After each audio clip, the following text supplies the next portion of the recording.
चाहे पति हो या पत्नी हो, अगर आप सह रहे हो गुलामी किसी की, तो कहीं ना कहीं आप भीतर से डरे हुए हो या आश्रित हो या कुछ भी है, आपका स्वार्थ है, लालच है, इसके कारण आप दबे हुए हो, सह रहे हो। और फिर आप बोलते हो कि सामने वाला मुझ पे दबाव बना रहा है, मेरे ऊपर चढ़ रहा है, मुझे परेशान कर रहा है, और ये सब आपके भीतर से ही आ रहा है ना। बाहर वाला आपका कुछ नहीं बिगाड़ सकता, वो कोशिश कर सकता है, लेकिन कामयाबी उसे तभी मिलेगी जब आप भी अपनी तरफ से सहने के लिए तैयार हो जाओगे, नहीं तो कोई भी आपको ज़बरदस्ती कुछ भी नहीं सहा सकता।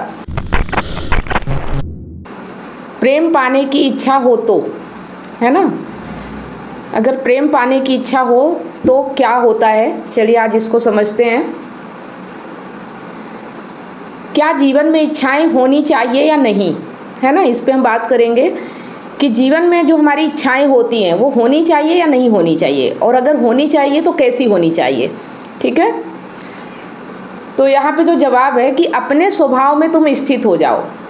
कहते हैं ना कि हमारा स्वभाव ऐसा है, अक्सर आपने बात करते हुए सुना होगा या खुद भी आपने कभी ऐसा कहा होगा कि मेरा स्वभाव बहुत चिड़चिड़ा है, मेरा स्वभाव गुस्से वाला है, मेरा स्वभाव तो बहुत हंसमुख है, ऐसा सुना होगा कहते हुए, खुद भी आपने कभी कहा होगा।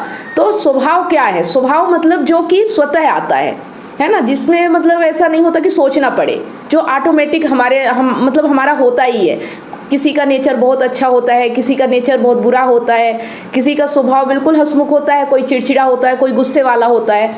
तो अपने स्वभाव में तुम स्थित हो जाओ, जैसा भी तुम्हारा स्वभाव है, इसी को ईमानदारी कहते हैं। ऐसा नहीं कि तुम, जैसे कि हमने पहले भी बात की थी कि भीतर हमारे अगर कपट है और बाहर हम प्रेम दिखा रहे हैं, है ना, तो स्वभाव हमारा क्या है, कपटी, लेकिन हम बाहर क्या दिखा रहे हैं, प्रेम दिखा रहे हैं, तो ये फिर गलत होता है और इसी में फिर हमें तकलीफ भी होती है। तो अपने स्वभाव में स्थित रहो।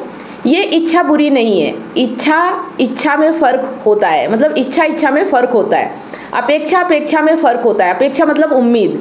तुम कहो कि तुम्हें बोझ मुक्त जीना है, हल्का जीना है, आनंदित जीना है, ये इच्छा बुरी नहीं है। वास्तव में अध्यात्म में प्रवेश करने के लिए भी मुमुक्षा तो चाहिए ही चाहिए। और मुमुक्षा माने क्या? मोक्ष की इच्छा।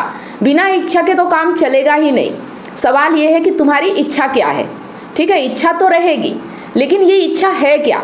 कद्दू की इच्छा और सत्य की इच्छा में फ़र्क होता है ना। जैसे कि अब कद्दू सब्जी है और सत्य मुक्ति है, तो दोनों की इच्छा में फ़र्क तो है ना, कि आप छोटी चीज़ की इच्छा कर रहे हो कि बड़ी चीज़ की इच्छा कर रहे हो, होता है ना। तो क्या चाह रहे हो? जो चाहने लायक है उसको चाहो ना, जो तुम्हारी बेचैनी मिटा दे, जिसको चाहने के बाद बार बार चाहते ही रहने की ज़रूरत ना पड़े। एक बार जिस चीज़ को चाह लिया, अब उसे बार बार चाहने की ज़रूरत नहीं पड़ती, है ना।